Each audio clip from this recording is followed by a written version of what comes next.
Hello বন্ধুরা, আসসালামু আলাইকুম। সবাই কেমন আছেন? আশা করি ভালো আছেন। আমিও আল্লাহর দোয়ায় ভালো আছি।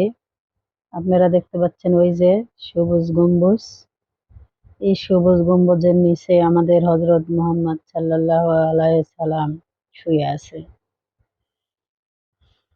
কত না কষ্টের দৃশ্য। আজ আমি আপনাদের এই হযরত মুহাম্মদ সাল্লাল্লাহু আলাইহি সাল্লামের কিছু কথা তুলে ধরব। সবাই মনোযোগ সহকারে শুনবেন, আশা করি ভালো লাগবে। ভিডিওটি শেষ পর্যন্ত দেখবেন। কোন কোন মসজিদে নামাজ পড়লে ৫০০ রাকাতের সওয়াব পাওয়া যায় এবং ১,০০,০০০ নামাজেরও সওয়াব পাওয়া যায়। চলুন আমরা বলি। ৩টা মসজিদে নামাজ পড়লে স্পেশাল সওয়াব আছে। এরকম সওয়াব কিন্তু আর কোনো মসজিদে পাবেন না। কোনো মসজিদে এরকম সওয়াব নাই। বাকি সব মসজিদে এক সমান। চলুন জেনে নেই কোন কোন মসজিদে। এক হলো মসজিদুল হারাম, ১ রাকাতে ১,০০,০০০ নামাজের সওয়াব পাওয়া যায়। ২ নাম্বার মসজিদে নবমী, ১ রাকাতে ১,০০০ নামাজের সওয়াব পাওয়া যায়।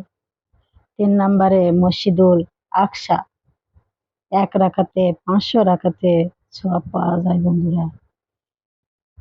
বাই বাইতুল মাকসা থেকে রাসূল সাল্লাল্লাহু আলাইহি সাল্লাম টানা মাকতাসা থেকে টানা ১৪ বছর নামাজ আদায় করছিলেন। টানা ১৪ বছর। বুঝতে পারছেন? আমরা পারবো? সম্ভব না। প্রথম ১৩ বছর কোনো সমস্যাই হয় নাই মক্কায় ছিলেন তখন। কারণ তখন কেবলা বাইতুল মুকাব্বাস থাকলেও সামনে রাখতেন কাবাকে। কিন্তু যখন মদিনায় গেলেন তখন তো আর কাবা নাই। তখন কি করবেন? হযরত মুহাম্মদ সাল্লাল্লাহু আলাইহি সাল্লাম কাবাকে খুব মিস করতে শুরু করলেন। কি করবে? উপায় না পেয়ে প্রায় আল্লাহর কাছে কামনা করলেন, আমার বংশের গোড়া ইব্রাহিম আলাইহিস সালামকে রুট যেখানে আমার জন্মস্থান, সেই কাবার দিকে যদি ক্যাবলা ঘুরিয়ে দেওয়া হতো। আল্লাহ বললেন, নবী তুমি আকাশের দিকে তাকিয়ে কি ভাবো আমি বুঝি। আপনি চান ক্যাবলা যেন আমি মক্কার দিকে ঘুরিয়ে দেই। আল্লাহ তাআলা ঘুরিয়ে দিলেন। মাশাআল্লাহ, সুবহানাল্লাহ, আল্লাহু আকবার। আমার নবীর কথা শুনবে না, এটা কি কখনো হয়?